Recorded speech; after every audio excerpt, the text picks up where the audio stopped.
On May 4th, 2003, Cedar Point shocked the world by debuting the tallest coaster ever built, Top Thrill Dragster, just 3 years after building the world's first giga coaster, Millennium Force. While Dragster is no longer quite the ride we're talking about, Cedar Point to this day remains the only park in the world with both a giga coaster, one over 300 feet, and a strata coaster, one over 400 feet. In today's video, I will of course be giving all of my thoughts on the brand new Top Thrill 2, the predecessor of Top Thrill Dragster.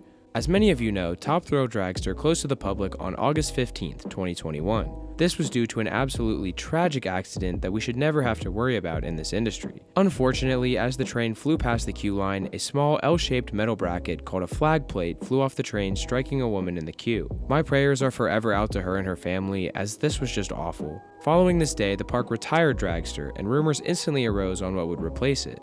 Really quick, before I say anything else, Zamperla did a great job with Top Thrill 2's train design using their new lightning trains that do not use any welds and have fewer stress points in order to prevent a piece like this from ever flying off the train again. The lightning trains use an aluminum milled chassis, which is a single solid piece of aluminum instead of a bunch of welded pieces together. If this cracks in any way, it will be more expensive to replace the entire thing, but if it does its job and holds up, it will be a revolutionary invention for this industry, as not having to constantly check and weld pieces together would save tons of money and put way less stress on maintenance crews. The original Top Thrill Dragster was built by Intamin, and because of its unreliability along with other Intamins in the chain, Cedar Fair refused to work with Intamin for a long time. Because of this, we were all wondering what company would be reimagining Top Thrill 2, and the park shocked us when they decided to bring in Zamperla. Now, Zamperla is an amusement ride manufacturer that most of us know from their abundance of flat rides. This company was pretty much exclusively known for making flat rides, along with a few other small family coasters like Wild Mouse, which opened at Cedar Point in 2023.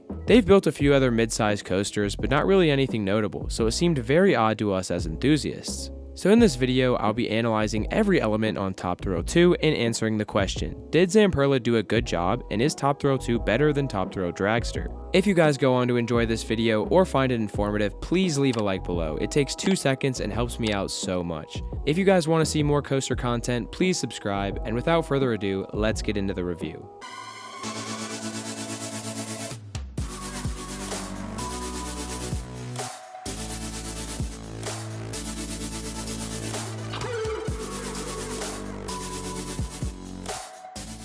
Before we get into the analysis of the ride experience, if there's one word I could use to describe this coaster, it's astonishing, because Top Thrill 2 tries to blow your mind more and more with each thing it does. I'm positive that when Zamperla set out to build this ride, that was their goal. From start to finish, each element builds on itself, getting more and more intense by the second, from those crazy launches to one of the most insane drops I've ever experienced on a roller coaster, but we'll get into that later. Also, walking up to this ride is mind-blowing too, because seeing a train fly up a 420-foot tall vertical spike backwards is just crazy. But the fact that this ride is constantly building on intensity is wild, because the average roller coaster starts out with the tallest and fastest moment of the ride being the first drop, and then only gets slower and slower, burning off all that speed from there. But Top Thrill 2 does not follow this pattern. As of the time I'm recording this, Top Thrill 2 is the tallest roller coaster in the world for right now, and finishing out the ride with that insane drop is nuts, let me tell you. Let's get into the ride experience. So first, Top Thrill 2 has a very similar loose article policy to Steel Vengeance, but it's even more extreme. With Top Thrill 2, you will not be able to take anything into the line, and I mean anything. Yes, that means your cell phone, AirPods, wallets, fanny packs, and you get it, will all not be able to come with you. Luckily, they do offer free lockers, so this ride isn't an upcharge attraction unless you have a larger loose article like a backpack, which will not fit in the smaller free lockers. Sometimes you'll see this line for the free lockers as you're approaching this ride, then once you get to the lockers, you have to select to rent a free one, and it looks like it's going to cost money, but trust me, it'll show up as $0. Once you get everything into the locker, you'll get in line for the metal detectors at the start of the queue to ensure no one brings anything in. Something random we noticed is that the metal detectors go off as the train goes over the launch above them, and the ride ops will make you walk through the metal detectors if this happens. Once you get into the line, it's basically the same queue as Dragster, where it's just long back and forth switchbacks between the launch and brake run, but this time with metal covers over the queue, which is a given after the tragedy that occurred in 2021. While it definitely makes sense that the park added these covers, and they do provide nice shade, they make it so you can't really see the ride for most of the line. This does help build anticipation, but it would be nice to have something to look at in line, because man, this queue can be boring. Since you don't have your phone, you will have to talk to the people in your group or the people around you, and let's be honest, we're all screenagers, so that's a bit of a struggle sometimes.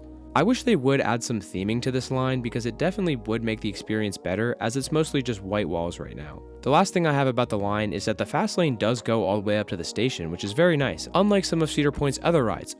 Millennium Force, Steel Vengeance.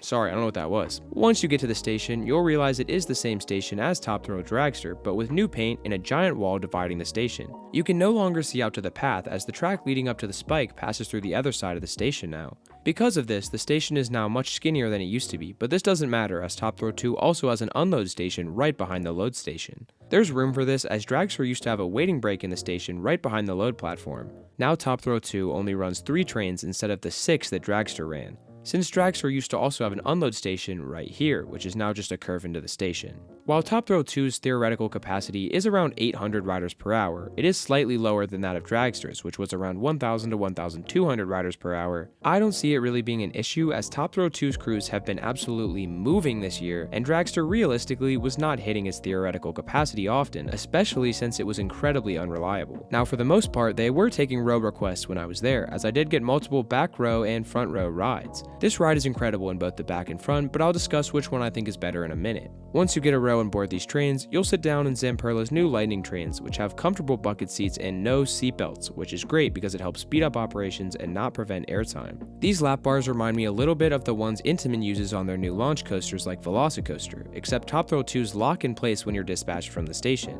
This means that if you get some airtime room, you will not be stapled more at all. Even if you try to pull that lap bar down, it will not come down once you leave the station. This is amazing, and I absolutely love when rides have this feature. It's especially great on Top Thrill 2 as this ride is forceful and keeping that airtime room would have likely been difficult. And let me tell you, there is airtime on this ride. These trains also ride pretty smoothly, which is something I was worried about. I, along with many others, was worried you would be able to feel the difference transitioning from old Intamin track to that new Zamperla track, but they did a great job as the transitions are seamless. There is a little bit of a shuffle on this ride, but I wouldn't call it a rattle, and this ride is by no means rough. It's definitely a smooth ride. But this shuffle is mostly contained to the lower part of the train as you kind of feel your legs move side to side, but there isn't really any rattle on your upper body, so as long as the roughness doesn't increase, I don't have any complaints about the smoothness of Top Thrill 2. Once you get dispatched out of the station, you'll take a little turn to the right to get onto the launch track. Dragster used to just pull straight out, but due to Top Thrill 2's swing launch, Zamperla had to move the load station over a little bit and add this high-speed switch track to get the train onto the swing launched section. Once the track is switched back behind you, you'll see these 5 lights start to count down, and then once that 5th one lights up, those LSMs will pull you towards the top hat for your first and slowest of 3 launches. This first launch does get pretty fast, reaching speeds up to 74 miles per hour and stalling out about halfway up the top hat. 74 miles per hour is actually pretty fast for a roller coaster, but since this launch track is so long, you definitely take your time to reach this speed, making the launch feel very gradual. This is obviously because the launch track was designed to go 0 to 120 miles per hour for Dragster, and though I certainly miss the power of that launch, Top Thrill 2 still has a little kick and is by no means a bad launch. With that being said, the first launch is probably my least favorite part of the ride, but just because every element after is so good.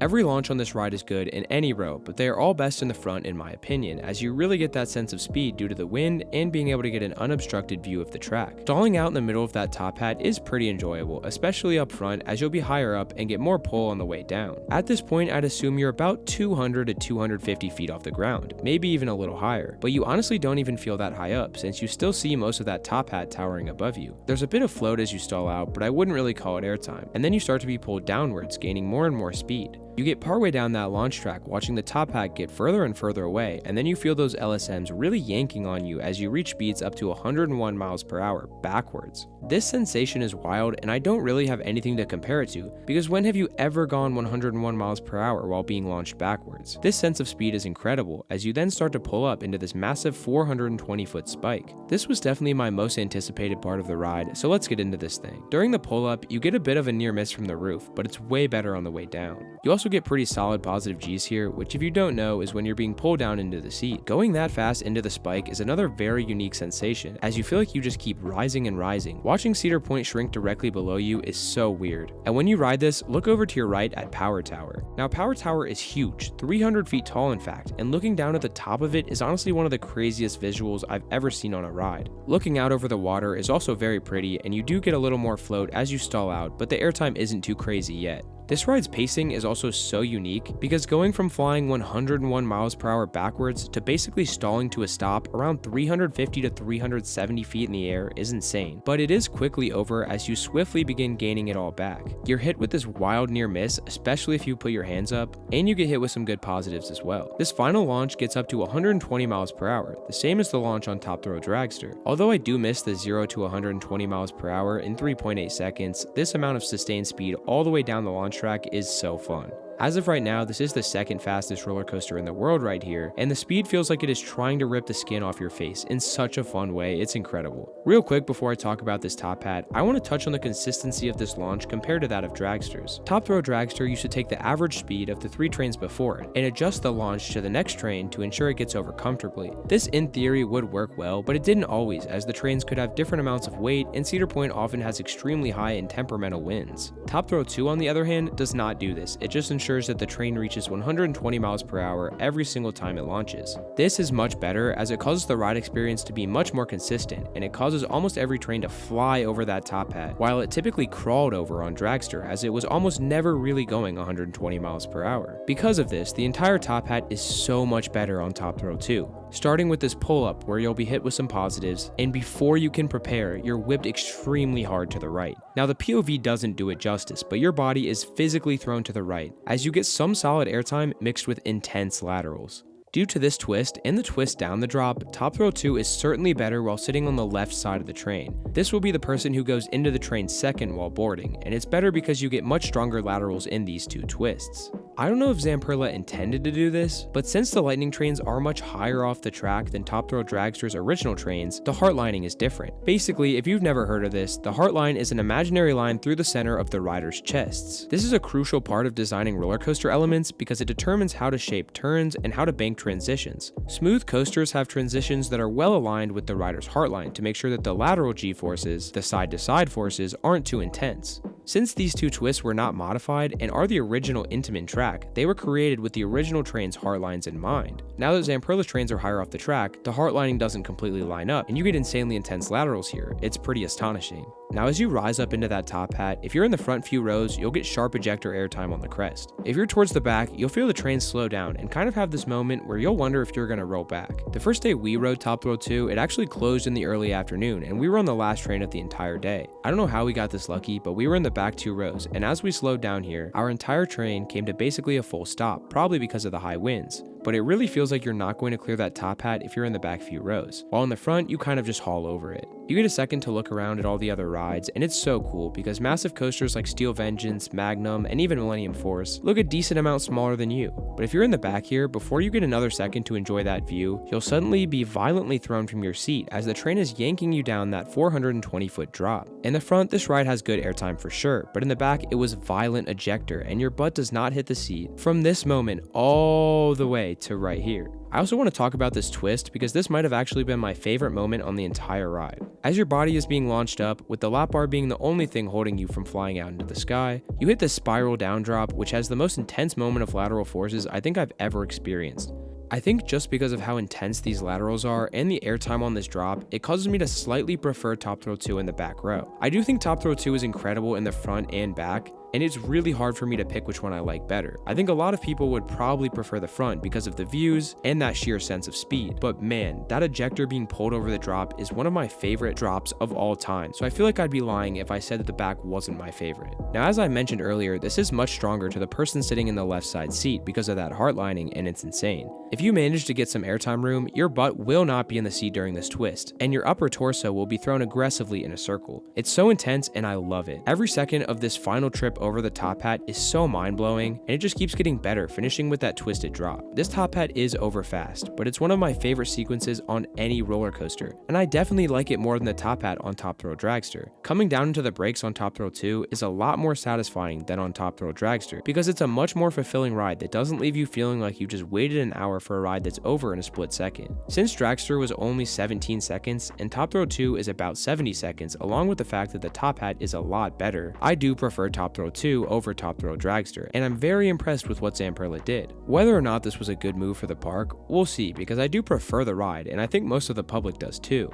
but is it actually more reliable than Top Thrill Dragster? I'd say it seems to be a little bit more, but I've also seen it experiencing more downtime than any other ride at the point, so hopefully that's just the fact that it's still new and they're figuring it all out. We of course also can't graze over the fact that it was originally supposed to open last year in 2024, but only operated for a total of 8 days in 2024. This was due to wear and tear on the train being much more intense than they anticipated. They made adjustments such as getting rid of the stadium seating on the trains that the ride had in 2024 and doesn't have now. Either way, I'm just glad we can experience it now because this ride feels like nothing else I've ever ridden, and although it is a little short and I do prefer rides like Steel Vengeance and Maverick that just have a little more to offer, Top Thrill 2 is still a very impressive and fun ride. I have it ranked third at Cedar Point behind those two, and I do have it just slightly outside my top 10 at the moment, having ridden 141 coasters, but we'll see how it holds up as I ride more. So with all of that into consideration, I'm giving Top Thrill 2 a 9.5 out of 10. This ride is nearly perfect, with every second being so fun. The ride sequence will be one of the most impressive and fun minutes of your life, finishing with that mind-blowing 420-foot tall top hat.